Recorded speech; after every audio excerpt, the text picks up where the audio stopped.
EVM को लेकर कई राज्यों में आरोप लगे कि मशीन में गड़बड़ी हुई, वोट किसी और पार्टी को दिया गया और गिनती में किसी और के खाते में चला गया। सोशल मीडिया पर ऐसे कई वीडियो वायरल हुए जिनमें मतदान केंद्रों पर मशीनें गड़बड़ दिखा रही थी। हालांकि चुनाव आयोग ने इन आरोपों को नकारा, लेकिन पारदर्शिता को लेकर जनता का भरोसा लगातार कम होता गया। एक और गंभीर मुद्दा रहा नफरत की राजनीति। चुनाव जीतने के लिए बार बार हिंदू, मुस्लिम, जात पात के मुद्दे उछाले गए। ऐसे भाषण दिए गए जिनसे समाज में विभाजन बढ़ा। टीवी चैनलों पर बहसों में मुद्दे महंगाई और बेरोजगारी से हटकर धर्म और भावनाओं पर केंद्रित कर दिए गए। नफरत के इस माहौल में असली समस्याएं दब गईं और जनता की आवाज कमजोर हो गई। देश के कई हिस्सों में गरीबों पर अत्याचार की खबरें आईं, दलितों पर हमले, अल्पसंख्यकों को निशाना बनाना और प्रदर्शनकारियों पर पुलिस की बर्बर कार्रवाई, यह सब जनता ने अपनी आंखों से देखा।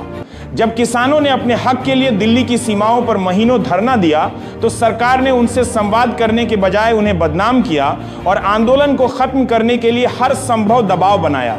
इन सब घटनाओं ने जनता के भीतर गुस्सा भर दिया है। लोग समझने लगे हैं कि सत्ता में बने रहने के लिए वादे करना आसान है, लेकिन उन्हें निभाना अलग बात है। आज गांव-गांव, शहर-शहर में लोग चर्चा कर रहे हैं कि अब वक्त बदलने का है। जो नेता जनता की सेवा के बजाय सिर्फ सत्ता की राजनीति करता है, उसे हटाना जरूरी है। राहुल गांधी ने हाल ही में अपने भाषणों में कहा कि भारत को नफरत की राजनीति से बाहर निकालना होगा और देश को रोजगार, शिक्षा और सस्ती जिंदगी का हक देना होगा। उन्होंने पूछा कि अगर सरकार इतनी पारदर्शी है तो फिर वह ईवीएम मशीनों की 100% वीवीपैट गिनती क्यों नहीं कराती? क्यों चुनाव आयोग सरकारी दबाव में दिखाई देता है? जनता अब इन सवालों के जवाब चाहती है। देश भर में हो रहे पंचायतों, जनसभाओं और सोशल मीडिया पर बहस में लोग यह मानने लगे हैं कि जो सरकार जनता की समस्याओं को अनदेखा करे, जो बेरोजगारों को रोजगार न दे सके, जो महंगाई पर काबू न पा सके, जो नफरत फैलाकर सत्ता में बनी रहे, वह सरकार गिरनी चाहिए। आज भारत के लोकतंत्र के सामने सबसे बड़ा सवाल यही है, क्या जनता अपने वोट की ताकत से इस बदलाव को लाएगी? क्या सत्ता बदलने के बाद सच में जनता की आवाज को प्राथमिकता मिलेगी? ये आने वाला वक्त बताएगा, लेकिन संकेत साफ हैं, लोग अब खामोश नहीं हैं और बदलाव की आहट तेज हो चुकी है। साल 2014 में देश में एक नई उम्मीद जागी थी।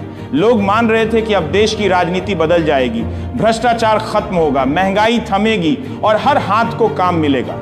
नरेंद्र मोदी ने चुनाव प्रचार में जोश से भरे भाषण दिए, जिनमें अच्छे दिनों का वादा था। उन्होंने कहा था कि देश को 2 करोड़ नई नौकरियां हर साल मिलेंगी, हर गरीब का घर पक्का होगा, किसानों की आय दोगुनी होगी और महंगाई की मार से जनता को राहत मिलेगी। उस समय लोगों ने इन बातों पर भरोसा किया, क्योंकि लंबे समय से देश राजनीतिक भ्रष्टाचार, बेरोजगारी और महंगाई से परेशान था। लेकिन समय बीता और इन वादों की परतें खुलने लगी। आज 10 साल बाद देश की जनता सवाल कर रही है, वो 2 करोड़ नौकरियां कहां गईं? 2024 में आई रिपोर्ट्स बता रही हैं कि बेरोजगारी दर 45 साल के उच्चतम स्तर पर है। लाखों युवा जिनके सपनों में सरकारी या प्राइवेट नौकरी पाने का अरमान था, वो आज या तो ओवर क्वालिफाइड होते हुए भी छोटी मोटी नौकरियां कर रहे हैं या फिर बेरोजगार घर बैठे हैं। किसान जिन्हें कहा गया था कि उनकी आय दोगुनी होगी, आज महंगे डीजल, महंगे खाद और कम एमएसपी के बोझ तले दबे हैं।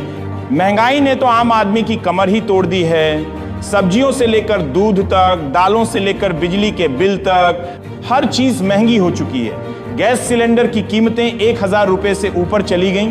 पेट्रोल डीजल पर टैक्स घटाने का वादा किया गया था, लेकिन हकीकत में टैक्स और बढ़ाए गए। लोग पूछते हैं कि जब कच्चे तेल के दाम दुनिया में कम हो रहे थे, तो भारत में पेट्रोल डीजल सस्ता क्यों नहीं हुआ? इन मुद्दों पर सरकार से सवाल पूछने वालों को या तो राष्ट्र विरोधी कह दिया गया या ट्रोल आर्मी के जरिए बदनाम किया गया। राहुल गांधी ने संसद में और प्रेस कॉन्फ्रेंस में कई बार सवाल उठाए ईवीएम की पारदर्शिता पर, चुनाव आयोग की निष्पक्षता पर और सरकार के कामकाज पर, लेकिन जवाब के बजाय उन्हें बार बार निशाना बनाया गया। उन्होंने कहा था कि अगर चुनाव आयोग वास्तव में स्वतंत्र है तो वह ईवीएम मशीनों की पूरी जांच कराए और मतगणना में पारदर्शिता सुनिश्चित करे।